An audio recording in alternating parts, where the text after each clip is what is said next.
हरे कृष्णा। सभी भक्तों के चरणों में दंडवत प्रणाम। स्टेज प्रभु जी। हरे कृष्णा।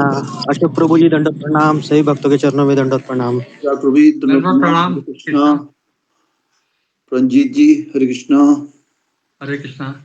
सुमिता माता जी, नित्यानंद प्रभु जी, प्रियंका माता जी हरे कृष्णा, पूनम माता जी हरे कृष्णा, सुधा माता जी दंडवत प्रणाम, धर्मराज प्रभु जी हरे कृष्णा। हरे कृष्णा प्रभु जी। हरे कृष्णा। हरे कृष्णा दंडवत प्रणाम।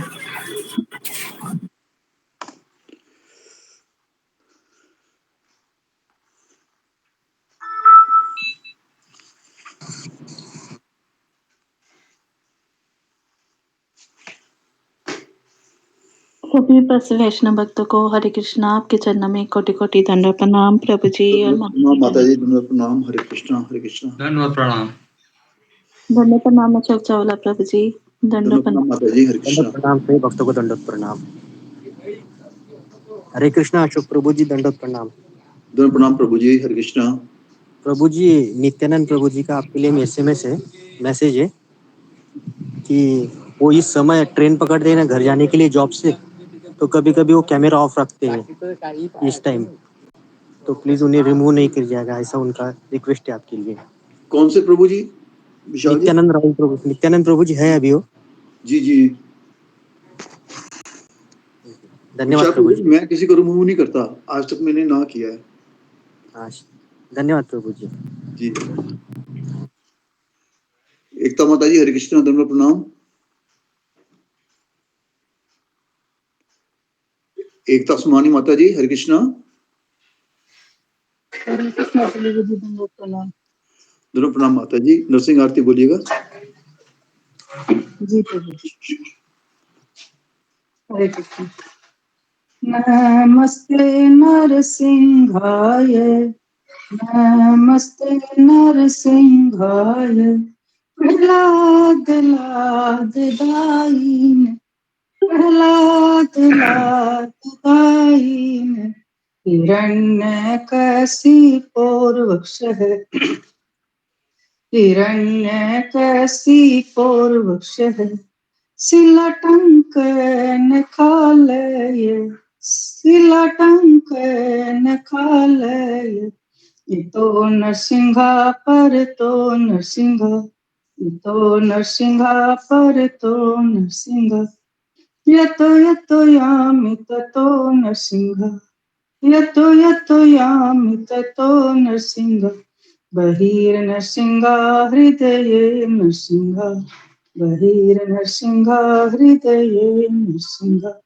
नरसिंहमदिं शरणं प्रपद्ये, नरसिंहमदिं शरणं प्रपद्ये, तव कर कमल वरेण्यक अद्भुत श्रृंगार, दलित हिरण्यकशिपु तनुभंगम, केशवधृत नरहरि रूप, जय जगदीश हरे, प्रभु जय जगदीश हरे, जय जगदीश हरे, जय नरसिंह देव, जय नरसिंह देव, नरसिंह देव जय नरसिंह, जय जय जय प्रहलाद महाराज, जय प्रहलाद महाराज, प्रहलाद महाराज जय प्रहलाद, जय जय प्रभुपाद, प्रभुपाद, प्रभुपाद, जय जय प्रभुपाद। हरे कृष्ण। बहुत सुंदर माता जी, धन्यवाद, बहुत सुंदर। 10 नाम अपराध भी बोल दंडवत प्रणाम। धन्यवाद प्रणाम माता जी। दंडवत प्रणाम। जी माता जी। 10 महान अपराध। पहले उन महाभागवतों की निंदा करना जिन्होंने प्रचार के लिए अपना जीवन समर्पित कर दिया।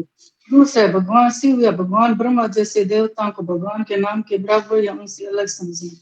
तीसरा अध्यात्म गुरु की आज्ञा का उल्लंघन करना। चौथा वैदिक शास्त्रों अथवा प्रमाणों का खंडन करना। पांचवा हरे कृष्ण के जप की महिमा को काल्पनिक मानना। छठा भगवान के पवित्र नाम में अर्थवाद का आरोप लगाना। सातवां पवित्र नाम के बल पर पाप करना। आठवां हरे कृष्ण के जप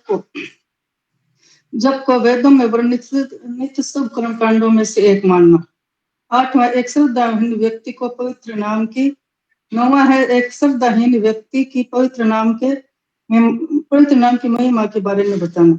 10वां पवित्र नाम के जप में पूर्ण विश्वास न रखना और इसकी इतनी अगाध महिमा सुनने पर भी विषय आसक्ति बनाए रखना। जप करते समय सावधानी बरतना भी एक अपराध है। अपने को वैष्णव होने का दावा करने वाले प्रत्येक भक्त को वांछित सफलता के शीघ्र प्राप्त करने के लिए इन 10 नाम अपराधों से बचना चाहिए। हरे कृष्ण।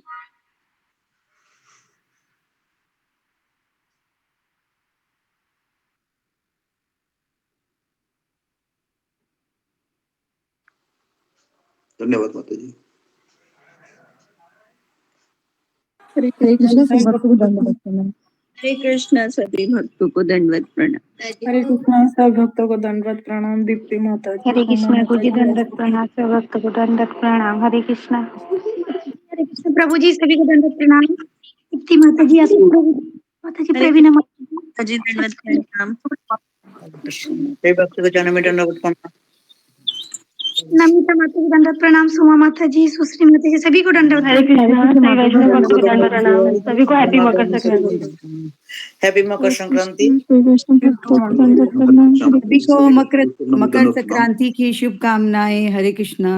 धन्यवाद माता जी। हरे कृष्ण। धन्यवाद माता जी। आपको हरे कृष्ण माता जी दंडवत प्रणाम। हरे कृष्ण प्रभु जी दंडवत प्रणाम। सकल प्रभु जी माता जी को दंडवत प्रणाम। प्रणाम माता जी। हरे कृष्ण हरे कृष्ण। हरे कृष्णा प्रभु जी दंडवत प्रणाम। सभी भक्तों के चरणों में दंडवत प्रणाम। प्रभु जी दंडवत प्रणाम। प्रभु जी हैप्पी मकर संक्रांति। धन्यवाद प्रणाम माता जी। धन्यवाद प्रणाम। हरे कृष्ण। हरे कृष्ण सभी भक्तों के चरणों में दंडवत प्रणाम। दंडवत प्रणाम माता।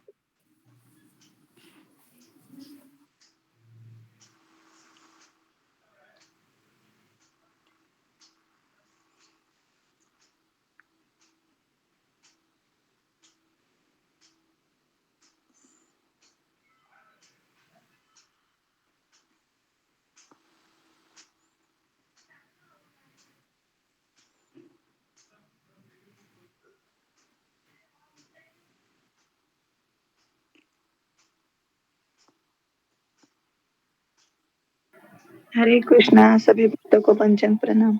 हरे कृष्ण। धन्यवाद प्रणाम माता जी। धन्यवाद प्रणाम। कृष्णा सभी भक्तों के चरणों में दंडवत प्रणाम।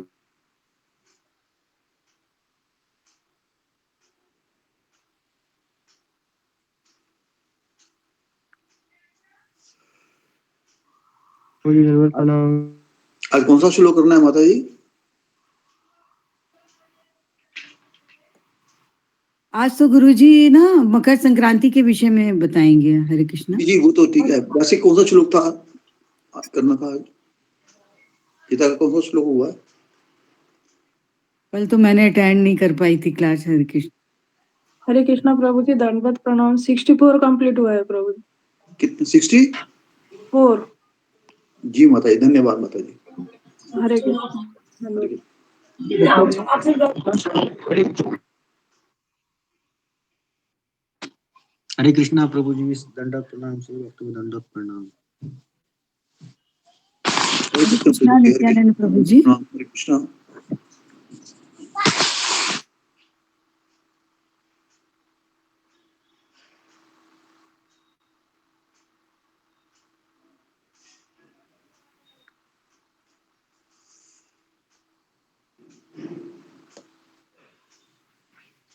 हरे कृष्ण नित्यानंद प्रभु जी दंडवत प्रणाम। चल प्रभु जी दंडवत प्रणाम। धन्यवाद प्रणाम माता जी। हरे कृष्ण हरे कृष्ण। तो प्रभु जी 66 तक हुआ था। प्रभु जी जी दंडवत माता जी। प्रणाम। धन्यवाद 66। माता जी। संक्रांति।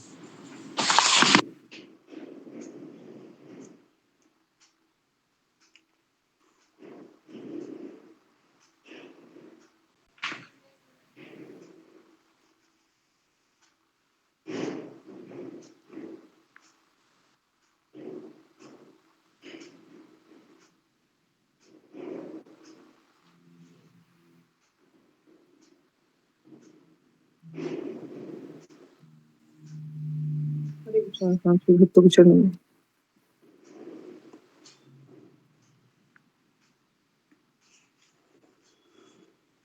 हरे कृष्णा। कोई भक्त कीर्तन करना चाहेगा? हरे कृष्णा कृष्ण दोनों प्रणाम गुरु जी। हरे कृष्णा गुरु जी। हरे कृष्ण गुरु जी, दंडवत प्रणाम। हरे कृष्ण गुरु जी दंडवत प्रणाम।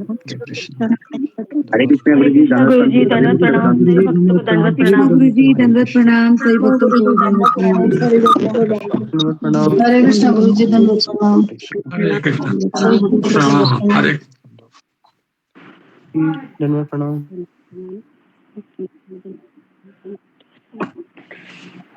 हरे कृष्ण गुरु जी दंडवत प्रणाम। हरे कृष्ण हरे कृष्ण हरे कृष्ण।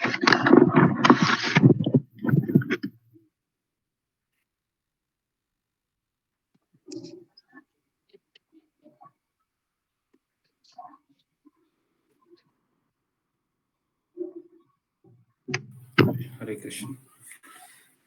तो ओम अज्ञानतिमिरन्धस्य ज्ञानाञ्जनशलाकया चक्षुरुन्मीलितं येन तस्मै श्रीगुरवे नमः। नमो विष्णुपदाय कृष्णप्रेष्ठाय भूतले श्रीमते भक्तिवेदान्त स्वामिनिति नामिने। नमस्ते सरस्वती देवे गौरवाणी प्रचारिणे निर्विशेष शून्यवादी पाश्चात्य देशतारिणे। जय श्री कृष्ण चैतन्य प्रभु नित्यानंद श्री अद्वैत गदाधर श्रीवासदि गौर भक्तवृंद। हरे कृष्ण कृष्ण कृष्ण हरे हरे, हरे राम राम राम हरे। मूकं करोति वाचालं पंगुं लंघयति गिरिं यत्कृपातमं वन्दे श्रीगुरुदीनतारिणम्। हरे कृष्णा गुरु जी दंडवत प्रणाम। सभी भक्तों को दंडवत प्रणाम। हैप्पी मकर संक्रांति। हरे कृष्णा गुरु जी दंडवत प्रणाम। आपके चरणों में दंडवत प्रणाम। जी तो हरे आगे कृष्णा बढ़ते गुरु हैं। जी दंडवत प्रणाम। सभी भक्तों के चरणों में दंडवत प्रणाम। हरे कृष्णा।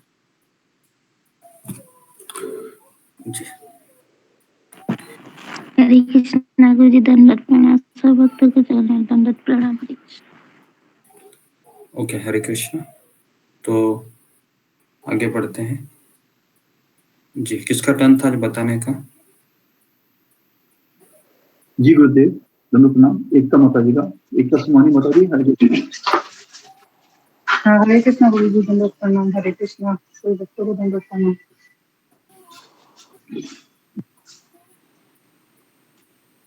हरे कृष्ण गुरु जी, कल आपने विग्रह पूजा के बारे में बताया। कल आपने शुरुआत चैतन्य शिष्टाश्रम के एक श्लोक से की थी, जिसमें आपने 5 चीजें बताई थी कि हम सत्संग कैसे कर सकते हैं। 5 चीजें साधु संग, दूसरा नाम कीर्तन, तीसरा है भागवत श्रवण, चौथा है मथुरावास और 5वां है विग्रह पूजा। फिर आपने प्रतिभा माता जी को कहा था कि आप कैसे करते थे, उन्होंने सारा बताया था। उन्होंने बताया था कि विग्रह पूजा कैसे करते हैं। फिर आपने बताया कि अल्टर में क्या क्या होना चाहिए। अल्टर में पहले परम पूज्य राधानाथ स्वामी जी महाराज का फोटो होना चाहिए, फिर शिला प्रभुपाद जी का फोटो होना चाहिए, गुरु परंपरा का फोटो होना चाहिए, पंचतत्व का फोटो होना चाहिए, फिर उससे ऊपर नरसिंह भगवान, फिर लड्डू गोपाल, गौर निताई, जो मतलब जो विग्रह उसको रख सकती है। फिर आपने बताया कि तुलसी महारानी का भी फोटो या गमला होना चाहिए। फिर आपने विग्रह सेवा के फायदे बताए थे। इससे भगवान से प्रेम उत्पन्न होता है, उनको नहलाते हैं, खिलाते हैं, सुलाते हैं, और उससे जो करते हैं उससे हमको उनसे प्रेम होता है। फिर बताया था कि उनको जगाना कैसे है। तो आपने कहा था कम से कम 8 माला किए बिना भगवान को उठाना नहीं चाहिए। फिर आपने प्रश्न पूछा था कि बिना माला किसे उठाते हैं। पुजारी भी माला करके भगवान को उठाते हैं। फिर रात को तैयार करके मतलब सुबह अगर मंगला आरती करनी है तो सुबह रात को मतलब अपन तैयार करके छोड़ देना चाहिए। आप जब मंगल आरती सुबह होती है उस टाइम अपने आरती कर लेनी चाहिए, रात को सामान तैयार करके छोड़ देना चाहिए। फिर 3 बार ताली बजानी चाहिए भगवान को उठाने के लिए, और इससे पहले आचमन करना चाहिए, गंगा जल बनना चाहिए। गंगा जल बनाने का आपने मंत्र बताया था, गंगे च यमुने च गोदावरी सरस्वती कावेरी नर्मदे जलेस्मिन् सन्निधिं। फिर आपने 3 बूंद लेके आचमन करना है, ये बताया था। फिर वापस 3 बार ताली बजानी, घंटी बजानी है, लाइट जलाना है, और भगवान की जर्नी है। सबसे पहले गुरु महाराज के पास जाना है, शिला प्रभुपाद जी को उठाना है, भगवान को उठाना है, फिर गौर नेता या पंच तत्व को उठाना है, फिर लड्डू गोपाल जगन्नाथ जो भी घर में जो भी ग्रह उनको उठाना है। फिर भगवान की आरती वीडियो दिखाया था आपने, जिसमें धूप दीप शंख रुमाल फूल चामर मोरपंख ये सारी चीजें बताई थी। फिर आपने इनको कैसे करना चाहिए उसके बारे में बताया था। धूप को 7 बार, दीप को 4 बार चरणों पे, कपड़े को 7 बार, ऐसे आपने बताया। फूल चामर और का बताया था। फिर आपने बताया कि शंख बजाते हैं 3 बार, फिर आचमन करना है, फिर धूप करना है, दीप करना है, अर्घ्यम करना है, से 7 बार करना है, चामर करना है, फिर मोर पंख, उसके बाद शंख बजाना है। फिर आपने बताया था कि जो लेडीज प्रॉब्लम होती है, अगर उसमें कोई घर में नहीं करने वाला है, अगर कोई नहीं है तो भगवान को हमको भूखा नहीं रखना चाहिए। उस समय लेडीज प्रॉब्लम भी लेडीज स्वयं वो भगवान का जो कार्य वो कर सकती है। फिर आपने भगवान का भोग के बारे में बताया था। राधानाथ स्वामी को प्रभुपाद की आज्ञा से लेनी, राधानाथ स्वामी जी की आज्ञा लेनी है, प्रभुपाद की आज्ञा लेनी है और भोग बनाने जा रही हूँ ये बोलना चाहिए। फिर दाल चावल रोटी चपाती और स्वीट बनानी है। अगर स्वीट नहीं है तो गुड़ भी रख सकते हैं। तो भगवान के सामने थाली रखनी है, पर्दा लगाना है, मंत्र बोलना है और फिर माला करनी है। 7 से 10 मिनट भोग रखना है। आपने इस भोग को लिखा तो आपका धन्यवाद है। आपने इस भोग को लिया तो आपका धन्यवाद है। फिर भगवान को सुलाना कैसे ये बताया तो जितना ही लिखा है। हरे कृष्ण। ओके, हरि बोल माता जी, बहुत सुंदर। हरि बोल माता जी, हरि बोल। हरि बोल माता जी। हरे कृष्ण गुरु जी धन्यवाद प्रणाम। हरे कृष्ण गुरु जी धन्यवाद प्रणाम। ओके, हरे कृष्ण। ओके, तो सारे भक्तों का स्वागत है सत्र में। तो आज 15 जनवरी है, मकर संक्रांति का दिन है। तो मैं थोड़ा सा इसके बारे में बताता हूँ और अगर समय रहा तो हम भगवत गीता के श्लोक के ऊपर भी चर्चा करेंगे जी।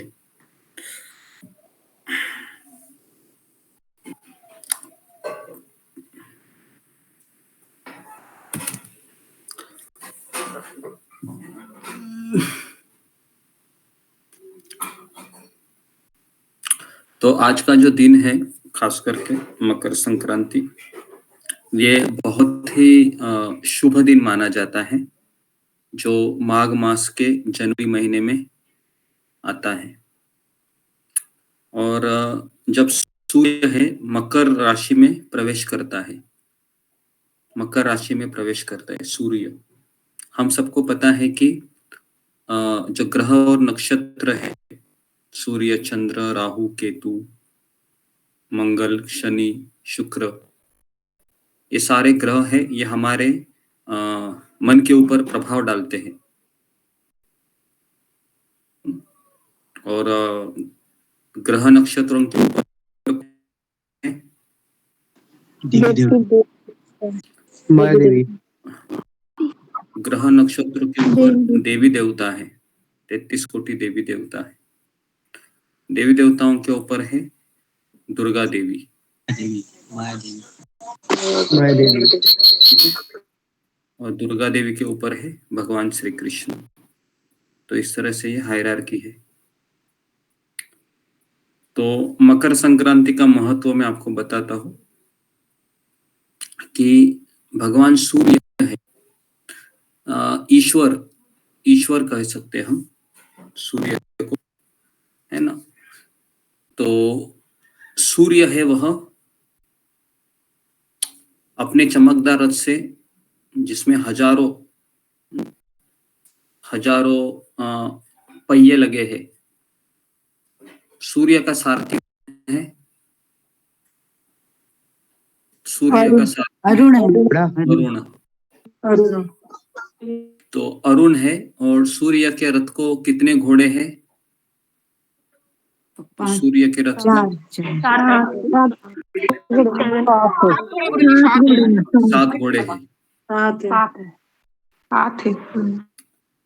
और आज के दिन मकर राशि में उत्तर की ओर अपनी यात्रा शुरू करते हैं। तो आज से जो दिन है वह लंबा हो जाएगा और रात है वह छोटी हो जाएगी। तो हमारा जीवन भी प्रकाश से भरते हैं और छुटकारा दिलाते हैं। तो जी, तो अभी हम ब्रह्म सूत्र घोषणा करते हैं कि भक्त के जीवन में मृत्यु का समय कोई मायने नहीं रखता। कौन बताएगा मुझे कि भक्त के जीवन में मृत्यु का समय क्यों नहीं महत्व रखता है? फिंगर को रेज कीजिए। भक्त के जीवन में मृत्यु का समय या मृत्यु का समय कोई मायने नहीं रखता है। जी, कौन बताएगा?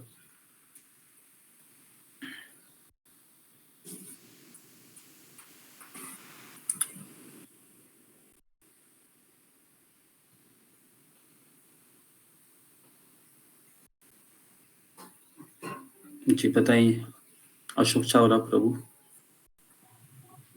जी गुरु जी, नमस्ते नाम सभी भक्तों को चरणों में प्रणाम।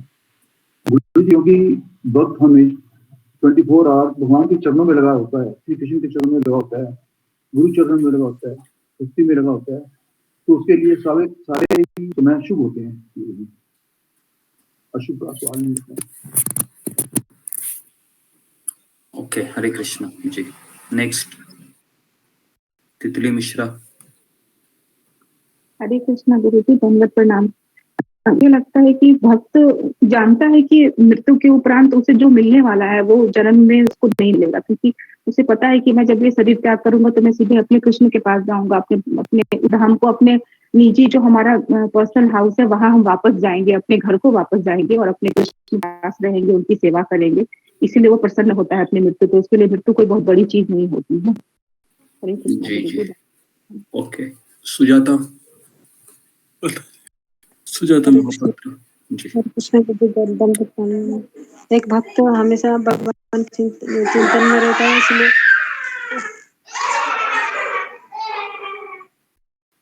एक भक्त और भक्त के लिए सारी समय भगवान को देता है ना, इसलिए उसके शुभ और अशुभ सब समान है।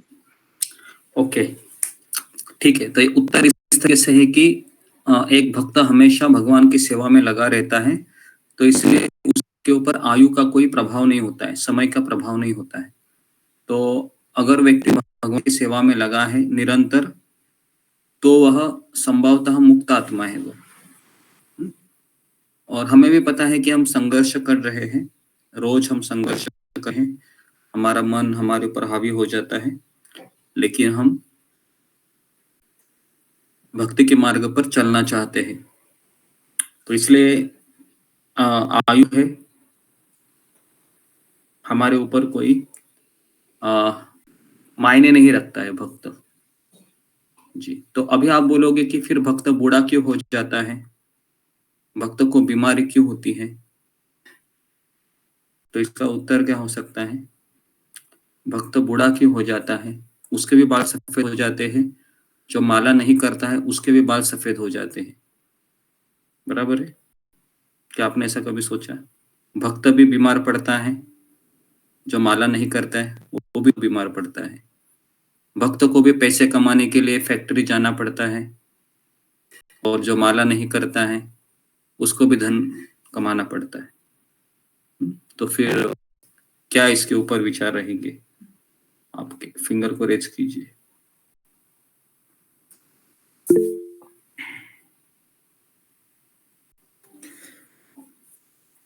जी, सात्विक। हरे कृष्णा गुरु जी, धन्यवाद प्रणाम। गुरु जी, मुझे ये लगता है क्योंकि भक्त के वश में मृत्यु, जैसे कि मृत्यु किसी के वश में ना, भक्त के अभक्त के। तो जो भक्त होता है वो अपना भक्त होता है जो गुरु की सेवा में और भक्तों की में लगा रहता है, तो उससे इसका कोई फर्क नहीं पड़ता कि यदि से मृत्यु आ भी जाए या नहीं भी आए, तो वह इस तरह अपना कार्य करते रहता है। गुरु जी, मेरी हरे कृष्णा। कोई बोले रेखा बंडाले माता जी। हरे कृष्ण गुरुजी, दंडवत प्रणाम। सभी भक्तों को दंडवत प्रणाम। गुरुजी, भक्त भी कार्य करता है और एक अभक्त भी कार्य करता है, लेकिन इसमें डिफरेंस ये होता है, भक्त सदैव अपने गुरु और कृष्ण की प्रसन्नता के लिए कार्य करता है, और जो अभक्त होता है वो अपने परिवार के पोषण के लिए कार्य करता है।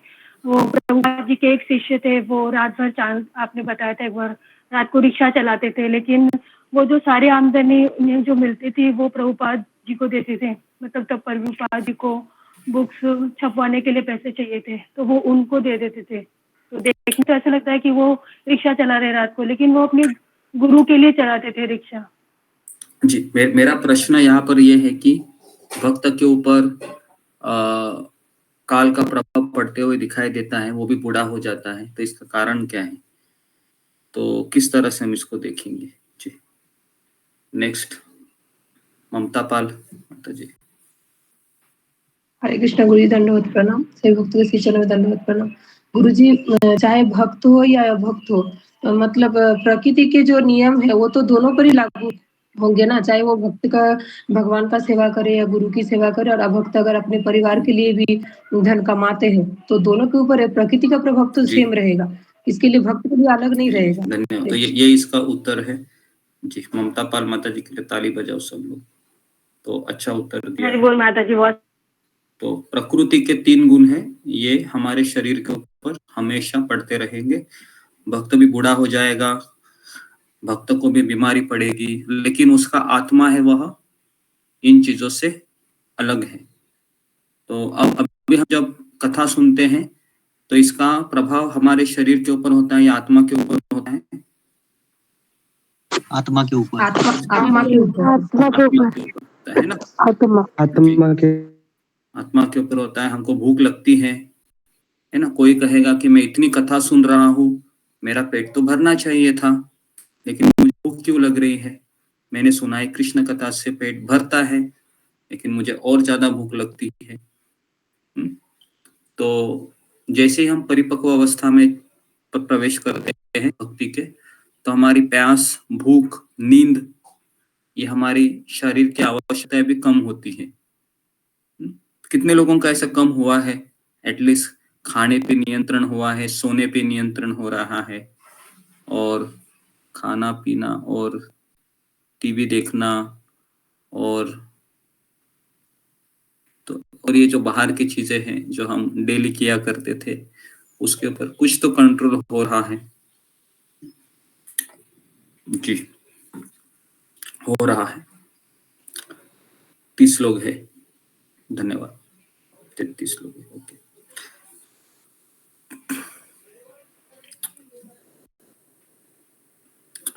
ओके, धन्यवाद। हो रहा है आपके ऊपर, चलो अच्छा है, एटलीस्ट कुछ तो हो रहा है कि कम हो रहा है। तो यह स्थापित है कि ईश्वर का ज्ञान रखने वाला व्यक्ति किसी भी समय पर मर सकता है, और उत्तरायण का उत्कर्ष वैकुंठ के मार्ग पर ध्यान की प्रशंसा करना है। तो उत्तरायण में जब सूर्य प्रवेश करता है तो वह वैकुंठ के मार्ग पर हमें ध्यान करने की जैसा है, वह जिसे बुद्धिमान भक्त मृत्यु के बाद अपनाते हैं। तो वैकुंठ लोक में प्रवेश करना आसान है या मुश्किल है?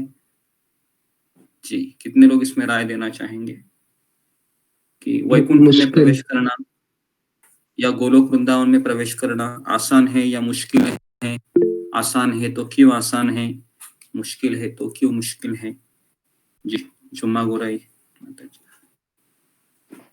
श्री कृष्ण गुरुजी, दंडवत प्रणाम। अगर हम गुरुजी की मार्गदर्शन में रहे और भक्ति करते रहे तो वो आसान है, लेकिन पूरी समर्पित होकर भक्ति मार्ग में थोड़ा अभ्यास ना करे तो बहुत ही कठिन है। लेकिन ये समर्पण के ऊपर निर्भर करता है, गुरुजी और सेवा। जी गुरुजी, हरे कृष्ण, दंडवत प्रणाम। जी, धन्यवाद। देखिए, शरणागति का एक लक्षण होता है कि हमें आगे करना चाहिए।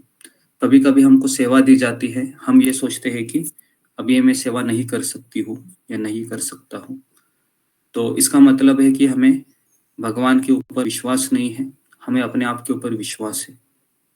तो इसलिए हम जब आज्ञा हमें मिलती है तो हम उसका यथाशक्ति हमें उसका लाभ उठाना चाहिए। अगर हम ये सोचते हैं कि मेरे से नहीं होगा, तो क्या हम उसको शरणागति कहेंगे? तो इसका उत्तर है नहीं। हम उसको शरणागति कह सकते हैं ना। तो हमें बहुत जरूरी है इन चीजों को समझना कि अगर हमें सेवा करने के लिए कहा जाता है तो हमें ये नहीं कहना चाहिए हम सेवा नहीं कर सकते। अगर हम ये कहते सेवा नहीं कर सकते तो इसका अर्थ है कि अभी भी हम हमारे मन की सुनते। तो उत्तरायण का उत्कर्ष वैकुंठ के मार्ग पर प्रशंसा करना है। प्रकाश से शुरू होने वाला यह दिव्य मार्ग अधिक से अधिक तेज वाले देवताओं द्वारा संचालित होता है। जी, तो ये मार्ग किसके द्वारा संचालित होता है? जो अभी प्रकाश का मार्ग है, एक होता है उत्तरायण, दूसरा होता है दक्षिणायन। तो उत्तरायण अभी आज से शुरू हुआ है। अभी ये जो मार्ग है, ये धीरे धीरे प्रकाश का अवतरण होना और अंधेरा कम होना है ना। तो जब आध्यात्मिक जगत में हम प्रवेश करते हैं या हम आध्यात्मिक जीवन में प्रवेश करते हैं तो हमारे जीवन का अंधकार कम होता है और हमारा प्रकाश है, ज्ञान का प्रकाश है, वह धीरे धीरे धीरे बढ़ने लगता है। लेकिन ऐसा क्या होता है जिसके कारण हम प्रकाश के मार्ग पर अचानक रुक जाते हैं? कौन आएगा मुझे?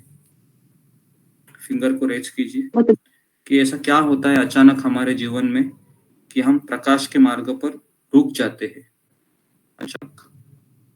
जी, जैसे अभी सूर्य है ना, सूर्य अभी उत्तरायण में प्रवेश किया है, धीरे धीरे चल रहा है। सूर्य तो चलेगा क्योंकि वो तो भगवान का आश्रय लिए है, भगवान के शरणागति में वह कार्य कर रहा है। जी जी, अरुणा यादव बोलो। हरे कृष्णा गुरुजी, दंडवत प्रणाम आपकी प्रणाम। गुरुजी, जब हम मतलब सही मार्ग पे चलते रहते हैं या भक्ति के मार्ग पे, लेकिन जब हम अपने मन की सुनने लगते हैं तब फिर हम उस रास्ते पे रुक जाते हैं, फिर हमारा मन यहाँ वहाँ भटकने लगता है और गुरु के आज्ञा का पालन नहीं करते हैं तब। हरे कृष्ण गुरुजी। ओके, अंजलि साहू।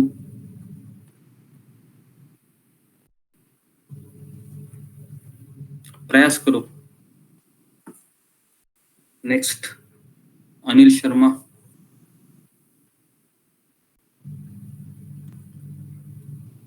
क्यों ऐसा होता है? प्रभु जी, हरे कृष्णा प्रभु जी, धन्यवाद प्रणाम। हरे कृष्णा। हम जो है अंधकार में तो हैं और अंधकार से जब हम जैसे करते हैं तो अगर प्रकाश की तरफ बढ़ते हैं तो दुनिया भर की माया रूपी रुकावटें आती हैं, उनको पार करना आसान नहीं है। ओके जी, ओके। तो क्या ऐसा होता है कि भक्तों का संग, हरि कथा सुनने के बाद भी हम अचानक प्रकाश अंधकार के रूप में परिवर्तित होता है? जी, ऋतुपूर्णा माता जी। हरे कृष्ण गुरुजी, दंडवत प्रणाम। सभी भक्तों को दंडवत प्रणाम। गुरुजी, हम जब अपनी आध्यात्मिक गुरु के बारे में कुछ गलत सोचते हैं या फिर कोई वैष्णव अपराध करते हैं तो हम भक्ति से चले जाते हैं। जी, तो ये इसका उत्तर है। तो इसको नोट कीजिए कि हमारा प्रकाश का जीवन अंधकार में क्यों होता है। तो हमारे जीवन में अपराध होने लगते हैं, अहंकार बढ़ने लगता है या श्रद्धा की कमी हो जाती है, इत्यादि इत्यादि। ठीक है, तो यही इसका उत्तर है या और किसका उत्तर है इसके अलावा कि अचानक अंधकार क्यों छाने लगता है? ठीक है, ओके। रूबी कुमारी माता जी। हरे कृष्ण गुरुजी, दंडवत प्रणाम। गुरुजी, जब हमारे ऊपर आसक्ति होने लगती है तब भी हम आसक्ति के कारण हम अंधकार में चले जाते हैं। ये सोचते हैं कि ये हमारे सब परिवार वाले हैं, ये सब कुछ सोचते हैं, तो जिसकी वजह से ये सब होते हैं। ओके जी, तो मेरा अगला सवाल है कि हमारे जीवन में पाप से बचना ज्यादा जरूरी है या अपराधों से बचना ज्यादा जरूरी है? दोनों में से क्या जरूरी है? बताइए, फिंगर को रेस कीजिए कि मैं अभी आध्यात्मिक जीवन में चल रहा हूँ तो मुझे किस चीज से ज्यादा सतर्क होना चाहिए, पापों से या अपराधों से, और क्यों, ये भी बताइए। जी, पद्मा पराशर। हरे कृष्णा गुरु जी दंडवत प्रणाम। हमें अपराधों से ज्यादा सावधान रहना चाहिए, क्योंकि रोजगार के लिए अपराध बताए और उन पे ध्यान देना सबसे ज्यादा जरूरी है। हरे कृष्णा गुरु जी दंडवत प्रणाम। नेक्स्ट प्रवीणा माता जी। हरे कृष्णा गुरु जी दंडवत प्रणाम। सभी भक्तों के चरणों में दंडवत प्रणाम। गुरु जी, अपराध से हम बचना चाहिए और पापों से भी, लेकिन अपराध के द्वारा सब भक्ति रुक जाती है हमारी, सब कुछ रुक जाता है गुरु जी। ओके, इसी वजह से हरे कृष्णा। नेक्स्ट विशाल लिखावे। हरे कृष्णा गुरुजी, दंडवत प्रणाम। सभी भक्तों को दंडवत प्रणाम। हमें अपराधों से बचना चाहिए, क्योंकि इसमें गुरु अपराध, वैष्णव अपराध, धाम अपराध, नाम अपराध, ये जो अपराध होते हैं, तो ये अपराध भगवान कभी माफ नहीं करते। आप तो एक बार माफ कर देंगे भगवान, लेकिन ये अपराध माफ नहीं करते, इसलिए हमें अपराधों से बचना चाहिए। ओके, ठीक, धन्यवाद। अनुराधा।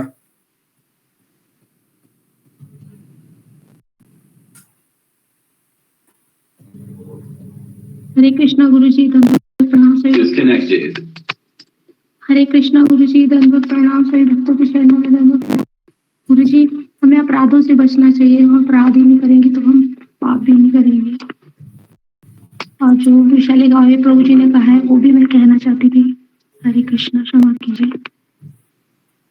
तो इसको जरा नोट कीजिए कि एक उदाहरण किसी ने मुझे दिया नहीं। एक वज्र लेप, दूसरा होता है धूलि लेप। मैंने बताया था ये वज्र लेप, धूलि लेप, है ना, कि अपराध ये वज्र लेप की तरह होता है और पाप धूलि तरह होता है। अगर मान लो हम गलती से प्याज लहसुन खाते हैं या चाय कॉफी पीते हैं गलती से, तो हम वापस भक्ति में बने रहेंगे पश्चाताप करके। लेकिन हम अपराध करेंगे तो हमें बहुत उसका दंड भुगतना पड़ता है। हमारे भक्ति लता के मूल पे उसका आघात होता है और हमारी जो हमारा क्या बोल सकते हो, जो हमारी प्रगति है वो रुक जाती है। ठीक है, तो ये एक चीज बताना था। आगे बढ़ते हैं अभी। तो जी, तो मकर संक्रांति में उत्तरायण की 6 महीने की शुभ अवधि की शुरुआत का प्रतीक है। तो अभी जो आज के दिन जो कोई किसी भी चीज कोई करता है तो उसको वैकुंठ में प्रवेश होता है। आज अगर कोई व्यक्ति कोई भी कार्य करता है तो उसका शाश्वत उसको फल प्राप्त होता है। आज के दिन का बहुत ही बड़ा महत्व है। तो इसके लिए आज कई लोग बहुत सारी चीजें भी बनाते हैं, तो उसके बारे में भी वर्णन करेंगे। और आज के दिन उत्तरायण में 6 महीने अभी जनवरी, फरवरी, मार्च, अप्रैल, मई, जून, जुलाई के बाद वापस दक्षिणायन शुरू हो जाएगा। तो उत्तरायण में जो व्यक्ति शरीर छोड़ता है तो उसको भगवत धाम में प्राप्ति होती है। तो लेकिन हमारे हाथ में है क्या मैं शरीर छोड़ू? क्या हम ऐसा कर सकते हैं कि मैं उत्तरायण में मैं है ना शरीर छोड़ूंगा? तो शरीर छोड़ना हमारे हाथ में है क्या? जन्म लेना हमारे हाथ में है क्या? मर जाना हमारे हाथ में है क्या? जीना हमारे हाथ में है? जीना मेरे हाथ में है या जीना भी मेरे हाथ में नहीं है? क्या लगता है आपको? जीना मेरे हाथ में है या वो भी मेरे हाथ में नहीं है?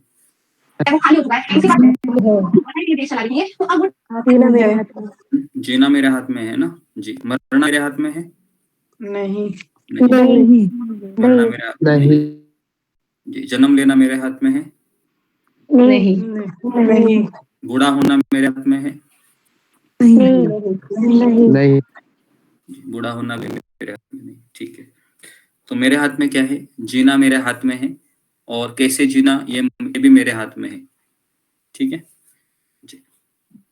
तो अभी हम आपको बताएंगे कि आज के दिन कौन कौन सी चीजें हुई थी मकर संक्रांति के दिन। ओके, संक्रांत, मकर। तो आज के दिन बहुत ही बड़े शुद्ध भक्त ने अपना शरीर छोड़ा था। क्या नाम है उनका बताइए? उनका नाम है पितामह भीष्म। जी, हम सबको पता है कि कुरुक्षेत्र के युद्ध भूमि में पितामह भीष्म ने कौरव पक्षों का सेनापति के रूप में योगदान दिए थे। और हम सबको ये भी पता है कि पितामह भीष्म को इच्छा मृत्यु का वरदान उनके पिताजी शंतनु महाराज से प्राप्त हुआ था। हमें ये भी पता है कि पितामह भीष्म है, ये उस समय के ऐसे सेनानी थे कि स्वयं अर्जुन भी उनको मार नहीं सकता था। अजेय थे पितामह भीष्म। पितामह भीष्म के शिष्य थे, तो पितामह भीष्म है परशुराम परशुराम के शिष्य थे। परशुराम है। तो आप सबको पता है कि एक दिन भगवान श्री कृष्ण अर्जुन को कहते हैं कि कल तुम्हारे रथ का सारथी मैं नहीं बनूंगा, क्योंकि पितामह भीष्म है वह तुमसे कभी नहीं मारे जाएंगे, और कल मेरी जगह शिखंडी है वह पितामह भीष्म का सामना करेगी और वही रथ तुम्हारा चलेगी। तो इस तरीके से भगवान श्री कृष्ण की रणनीति के द्वारा पितामह भीष्म ने जब देखा कि सारथी के रूप में कौन है, शिखंडी है, और ये शिखंडी वही व्यक्ति थी जिसे पूर्व जन्म में अंबा करके थी, और पितामह भीष्म से प्रतिशोध की अग्नि के चलते उसने अगला जन्म लिया था। एक शिखंडी का अर्थ है एक तरीके से वो पुरुष भी नहीं है और स्त्री भी नहीं है ना, उसको युनक कहते हैं एक तरीके से। तो इस तरीके से पितामह भीष्म ने जब देखा कि अर्जुन के रथ पर शिखंडी सवार है, तो वो समझ गए कि ये वासुदेव कृष्ण की चाल है। तो वह अपना धनुष्य बाण छोड़ देते हैं और इस अवसर का लाभ उठाते हुए अर्जुन है वह एक के ऊपर एक बाण पितामह भीष्म के शरीर पे लगाते हैं। ऐसा वर्णन आता है कि ऐसा एक भी जगह नहीं था, सुई के नोक की इतनी भी जगह नहीं थी दोनों बाणों के बीच, वहां पर अर्जुन का बाण नहीं था। तो इस तरीके से ये बाणों के शैया पर लेटे हुए थे पितामह भीष्म। और उस समय कौन सा दिन था वो, मुझे लगता है कि मोक्षदा एकादशी के दिन शुरू हुई थी ना, ये युद्ध शुरू हुआ था ना, मोक्षदा एकादशी। कौन सा दिन था वो? 26 तारीख था, 26-27 मतलब पिछले दिसंबर में 26 तारीख थी ना, 26 तारीख थी। तो अभी आप सोचिए कि पितामह भीष्म 10वें दिन मारे गए, तो 27, 28, 29, 30, 31, 1, 2, 3, 4, 5 मतलब 5 जनवरी के आसपास उनको अर्जुन ने मार दिया। बराबर है? समझ में आ रहा है आपको मैं क्या कौन सी गिनती करा रहा हूं? आ रहा है कि नहीं समझ में? कि 10वें दिन पितामह भीष्म को मारा गया था, है ना, पितामह भीष्म। तो 5 जनवरी के आसपास वह बाणों की शैया पर ऐसे लेटे थे, ऐसे, है ना। आप ऐसे सोते हैं बिछौने पे, देखा है ना, बिछौने पे हम कैसे सोते हैं, हमारा सर है वह ऊपर की तरफ होता है ना, ऐसे ही सोते हैं ना। कुछ लोग है वो उल्टा भी सोते हैं, बराबर है, कुछ लोग ये बगल में सोते हैं, कुछ ऐसे सोते हैं। तो इसके लिए मुझे ये भी बताना पड़ता है कैसे सोते थे। पितामह भीष्म ऐसे सो रहे थे, और उस समय बाणों की शैया पर लेटे थे। कितने दिन लेटे थे ये? तो 6, 7, 8, 9, 10, 11, 12, 13, 14, 15, 10 दिन ये ऐसे ही लेटे थे। सोचिए, आप सोच सकते हो कि बाण जब चुभते हैं ना, तो क्या हम उस दर्द को सह सकते हैं? क्या हम उस दर्द को सह सकते हैं? हम उस दर्द को सह नहीं सकते हैं ना। ऐसे कम से कम 50 से 100 बाण पितामह भीष्म की छाती को भेद कर आर पार लगे थे। पता है ना कैसे? आपने देखा है ना, ऐसा ऊपर रहता था और नीचे भी बाण रहता था। समझ में आ रहा है आपको मैं क्या बता रहा हूँ? आर पार गए थे वो सारे बाण, ऐसे आर पार गए थे ऐसे, और ऐसे वो लेटे हुए थे, है ना। और आप सोच सकते हो उस समय ठंडी का सीजन है ना अभी, क्या लगता है आपको? ठंडी का सीजन है अभी, ठंडी का सीजन चल रहा है ना जनवरी में, तो बराबर है। जी गुरु तो आप सोच सकते हैं कि जब दर्द होता है तो ठंडी में दर्द ज्यादा होता है ना किसी भी चीज का। जी जब गुरु कोई सूजन होती है शरीर पे तो ठंडी में दर्द ज्यादा होता है, बराबर है ना ये भी। तो आप सोच सकते हो कि पितामह भीष्म है 10 दिन किसकी राह देख रहे थे? उत्तरायण की राह देख रहे थे। भगवान कृष्ण की। एक तरीके से वो भगवान कृष्ण की राह देख रहे थे कि उत्तरायण का अर्थ है, आचार्य बताते हैं कि अभिमन्यु की जो पत्नी थी, क्या नाम था उसका? उत्तरायण। उत्तरा था।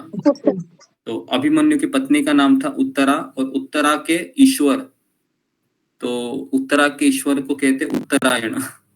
तो इस तरीके से आचार्य बताते हैं पितामह भीष्म ये भगवान कृष्ण की राह देख रहे थे, तो उत्तरायण के दिन उन्होंने शरीर छोड़ा।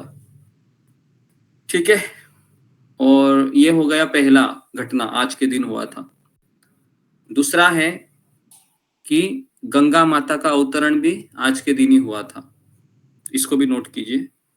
जो गंगा माता है, हम सबको पता है कि जो सगर राजा है ना, उनके पुत्र को अगस्त्य ऋषि ने भस्म किया था, बराबर है। अगस्त्य ऋषि ने किया, कपिल मुनि ने किया था। हाँ ओके, कपिल मुनि ने भस्म किया था। ओके, तो कपिल ऋषि के शाप से वह राजा भगीरथ ने फिर अपने पूर्वजों को शाप से मुक्त करवाने की इच्छा से कठोर तपस्या की थी, जिन पर झूठा आरोप लगाया था। क्या आरोप लगाया था? कि इन्होंने ही जो घोड़ा है ना, जो घोड़ा है चुराया था। एक्चुअली घोड़ा किसने चुराया था? इंद्र ने चुराया था ना, इंद्रदेव ने। तो पाताल लोक में गए थे वो, तो वहां पर वो शाप दिया था। तो इस तरीके से उनका उद्धार का एकमात्र तरीका कौन सा था?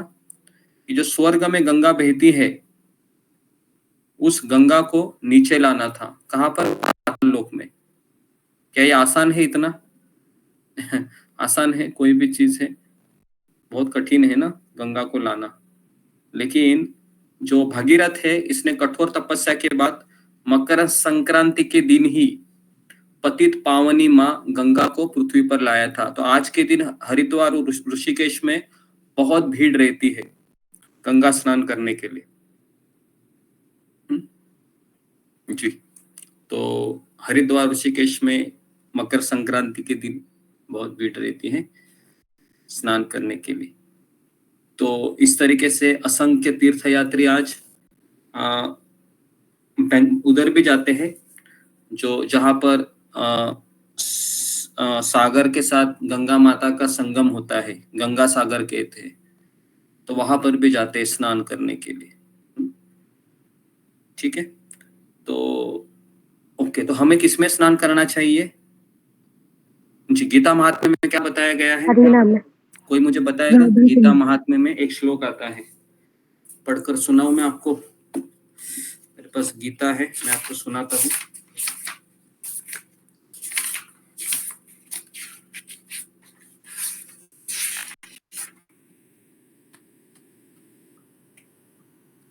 इसमें बताया गया है कि गंगा के स्नान करने से, हाँ ये देखो,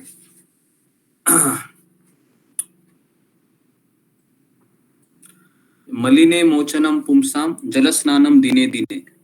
जो व्यक्ति गंगा जल में एक बार स्नान करता है तो उसकी मलिनता समाप्त हो जाती है। लेकिन जो व्यक्ति सकृत गीता अमृत स्नानम संसार मलनाशनम, तो जो व्यक्ति है वह गीता में स्नान करता है ना। भगवत गीता में स्नान करने का अर्थ क्या है?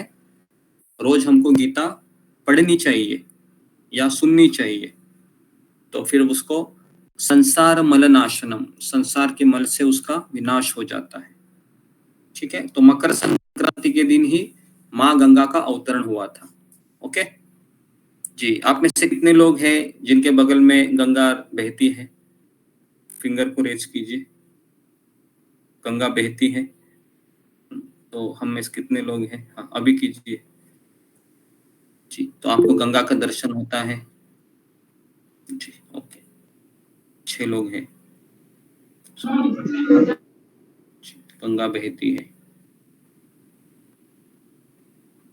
ओके, तो 7-8 लोग हैं जिनके आसपास अभी गंगा है, बहुत अच्छा है।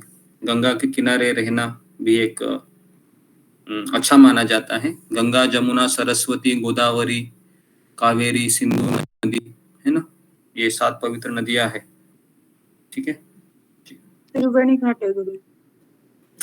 उसके बाद तीसरा चीज आज ये हुआ था कि चैतन्य महाप्रभु ने आज के दिन संन्यास लिया था। बराबर है, आपको पता है? ये पता था? नहीं पता था? तो इसको नोट कीजिए कि चैतन्य महाप्रभु ने आज के दिन ही संन्यास लिया था। हाँ, तो आप भी आज के दिन ही संन्यास ले लीजिए, क्या लगता है? हाँ? तो आप भी आज के दिन संन्यास ले लेंगे। संन्यास लेने का अर्थ क्या है? घर छोड़कर जाना है तो नहीं है। संन्यास का अर्थ क्या है? हमारे इच्छाओं को संन्यास देना है। बराबर है ना? यही हम आपको बता रहे हैं। आप कुछ गलत समझे लगता है। नहीं, ठीक है। तो हम यही कहते हैं कि आप घर में रहकर संन्यास लीजिए। ओके, इसका अर्थ क्या है? हमारी इच्छाओं को कम कीजिए। और चैतन्य महाप्रभु ने संन्यास लिया था आज के दिन। तो जी, तो इसके बारे में वर्णन आता है कि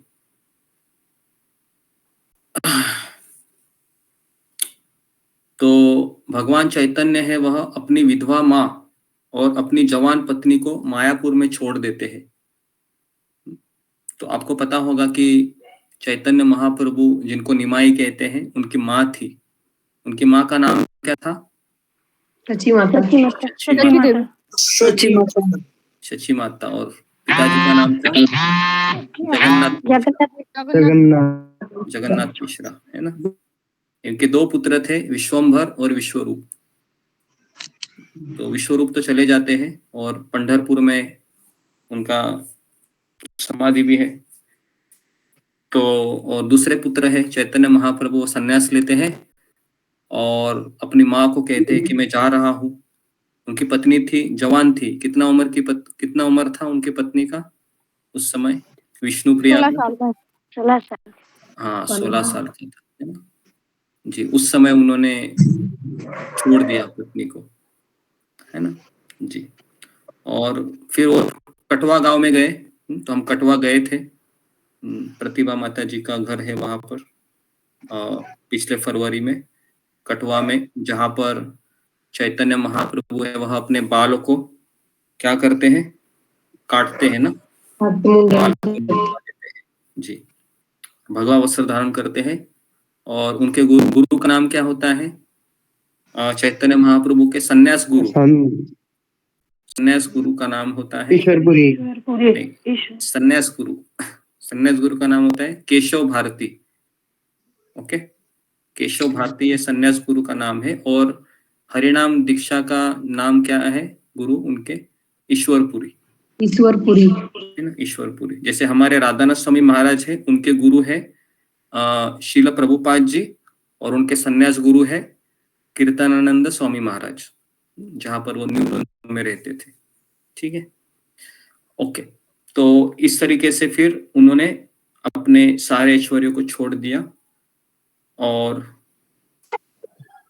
जी, इस तरीके से वह अपनी माँ से कहे कि मैं कहाँ जाऊं। तो माँ ने क्या कहा? आप जगन्नाथपुरी जाइए। तो हम जगन्नाथपुरी यात्रा अभी अभी किए थे, तो उसमें हमने देखा था जो तोता गोपीनाथ मंदिर था, याद होगा आपको।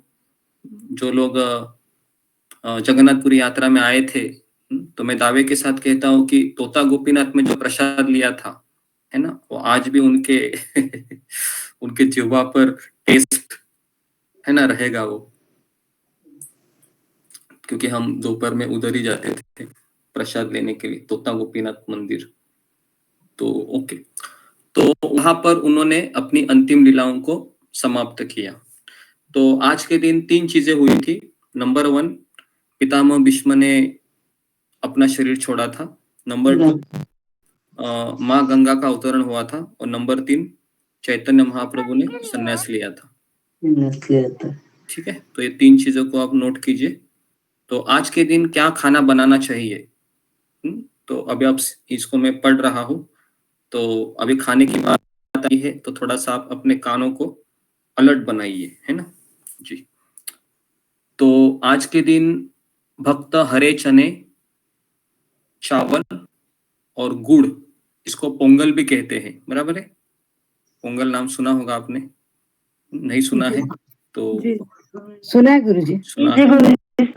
सुना है। तो आज भक्त हरे चने, चावल और गुड़ से पोंगल बनाते हैं, जो भगवान नारायण, लक्ष्मी और उनके दिव्य प्रेम का प्रतिनिधित्व करता है। यह त्योहार हमें याद दिलाता है कि अपने भीतर उस दिव्य प्रेम को स्थापित करने और इस चंचल मन को एक दिशा देने के लिए हमें भगवान नारायण को अपने हृदय में स्थापित करना चाहिए, जो हमारे जीवन में प्रकाश लाते हैं। तो बेसिकली देखो, यहाँ पर हम देखते हैं कि सूर्य है वह मकर राशि में प्रवेश करके उजाला ला रहा है। तो इसका हम आध्यात्मिक जीवन में कैसे इसको हम ले सकते हैं कि मुझे भी आज के दिन आध्यात्मिक जीवन में और प्रकाशमय होना है। समझ में आ रहा है आपको? और हमें आध्यात्मिक जीवन में प्रकाशमय होना है ना? क्योंकि मकर संक्रांति तो अगले साल भी आएगी कि नहीं? अगले साल भी आएगी ना, अगले साल भी आएगी, वापस उसके अगले साल आएगी। तो आप बोलोगे अरे मकर संक्रांति तो मेरा उम्र अभी 35 साल का है, तो मैंने 35 मकर संक्रांति देखा है मैंने, लेकिन मेरे जीवन में तो अभी भी अंधेरा ही है। हो सकता है ऐसे भी हो सकता है ना। मेरे जीवन में अभी भी अंधेरा ही है। क्यों भाई अंधेरा है? क्योंकि मैं हमेशा सूर्य को देखता हूँ, बराबर है। अरे हमें अपने अंदर भी देखना चाहिए ना कि मेरे अंदर का सूर्य क्या कर रहा है, सो रहा है बेचारा, जगा है उसको आज के दिन, है ना, जगो भाई। तो ओके, तो इस तरीके से आज के ये प्रसाद चढ़ाया जाता है, खास करके तिल और चावल। तिल पता है आपको सबको, छोटे छोटे तिल के दाने आते हैं, तिल सबको पता होगा। बहुत अच्छे से। तो तिल और मकई, मतलब पहली फसल बोलते हैं उसको, तो उसका विशेष प्रसाद चढ़ाया जाता है आज के दिन। तो आज के दिन तिल और मक्के के साथ चावल की खिचड़ी भगवान को अर्पित की जाती है। कुछ भक्त सत्तिला एकादशी पर भगवान की सेवा में 6 प्रकार के तिल तैयार करके चढ़ाने के लिए भी उत्सव मनाते हैं। पता है अभी सत्तिला एकादशी आने वाली है ना, इतवार को एकादशी है, ठीक है, सत्तिला एकादशी। तो उस समय भी कुछ भक्त तिल का प्रसाद चढ़ाते हैं भगवान को, ठीक है। तो हमारे महाराष्ट्र में आज वह क्या बोलते हैं, तिलगुल है। पता है आपको तिलगुल क्या होता है? गुड़ गया गोड़ गोड़ बोला। जी जी।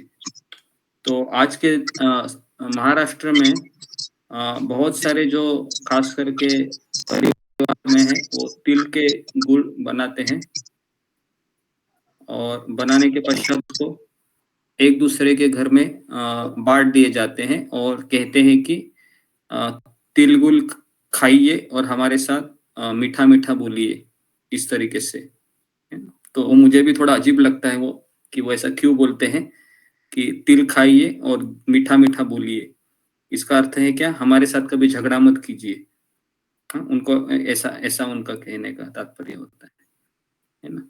लेकिन जिसके जीवन में भगवान नहीं है वो तो झगड़ा करेगा ही ना। क्या लगता है आपको, तिल खाने से वो चुप बैठेगा क्या? तिलगुल खा रहा है, झगड़ा नहीं करेगा, ऐसा तो नहीं होता है ना। बराबर है जी। तो ओके, तो इस तरीके से ये उत्सव को मनाया जाता है तिलगुल। ओके, तो आज है काफी लोग हमारे, मुझे याद है कि हम जब छोटे थे तो मेरे पिताजी हमेशा माँ को बोलते थे कल संक्रांति है तो कुछ तिलगुल है वो बनाओ करके। तो मुझे याद है कि हम जब छोटे थे तो माँ वो उस तिल को गुड़ के साथ बॉईल ये करती थी, मिक्स करती थी गरम गरम, है ना, उसमें कुछ चीजें भी डालती थी, ड्राई फ्रूट वगैरह, और फिर हम बैठ जाते थे तो गरम गरम ही उसको ऐसे हाथ पे थोड़ा सा तेल लेते थे ऐसे, और इस तरीके से छोटे छोटे छोटे छोटे ऐसे वो बनाते थे, तिलगुल बोलते हैं उसको, है ना जी। ओके, तो ये एक चीज है।